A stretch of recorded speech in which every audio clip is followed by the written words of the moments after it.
మాజీ మంత్రి బొత్స సత్యనారాయణ చేసిన తాజా వ్యాఖ్యలు రాష్ట్ర రాజకీయాల్లో హాట్ టాపిక్గా మారాయి. రామతీర్థం ఆలయంలో రాముడి విగ్రహాన్ని ధ్వంసం చేసిన కేసులో నిందితుడికి ముఖ్యమంత్రి సహాయ నిధి నుంచి ఆర్థిక సాయం అందిందని ఆయన ఆరోపణలు చేశారు. మాజీ కేంద్ర మంత్రి అశోక్ గజపతిరాజు చేతుల మీదుగా ఆ సాయం అందించడం పట్ల బొత్స సీరియస్గానే స్పందించారు. దీనిపై ప్రభుత్వం క్లారిటీ ఇవ్వాలంటూ డిమాండ్ చేశారు. బొత్స వ్యాఖ్యల ప్రకారం 3 సంవత్సరాల క్రితం జరిగిన ఈ ఘటనలో నిందితుడిగా ఉన్న వ్యక్తికి ఇలా సాయం చేయడం ద్వారా ప్రభుత్వం ప్రజల సొమ్మును తగిన విధంగా వినియోగించలేదంటూ పేర్కొన్నారు.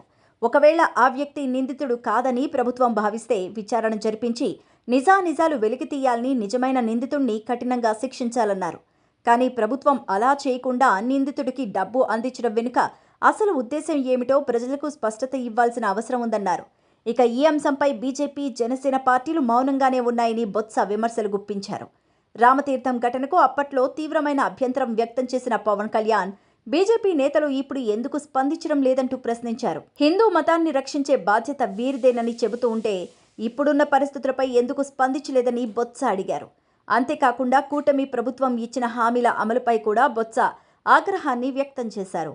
ఎన్నికల ముందు ఇచ్చిన హామీలను ఖచ్చితంగా నెరవేర్చాల్సిన అవసరం ఉందని, ప్రజల ఆశలను వమ్ము చేయరాదని చెప్పారు. విజయవాడలో వరదలు, తిరుమలలో తొక్కిసలాట వంటి ఘటనలపై ప్రభుత్వం మానవ తప్పిదాల వల్లే జరిగినట్టు తేల్చడం సరికాదన్నారు. ఇదిలా ఉంటే విశాఖ స్టీల్ ప్లాంట్ విషయంలో కూడా బొత్స కీలక వ్యాఖ్యలు చేశారు. ప్రత్యేక ప్యాకేజీ పేరుతో స్టీల్ ప్లాంట్ ప్రైవేటీకరణకు ముహూర్తం పెట్టినట్టు అనుమానాలు కూడా వ్యక్తం చేశారు. కూటమి సర్కార్ దీనిపై స్పష్టమైన ప్రకటన చేయాలంటూ డిమాండ్ చేశారు. మొత్తానికి బొత్స చేసిన వ్యాఖ్యలు రాష్ట్ర రాజకీయాలను ఉర్రూతలూగించగా, దీనిపై సీఎం చంద్రబాబు సహా ప్రభుత్వంలోని నేతలు సమాధానం చెప్పాల్సిన అవసరం ఉందని రాజకీయ విశ్లేషకులు అభిప్రాయాన్ని వ్యక్తం చేస్తున్నారు.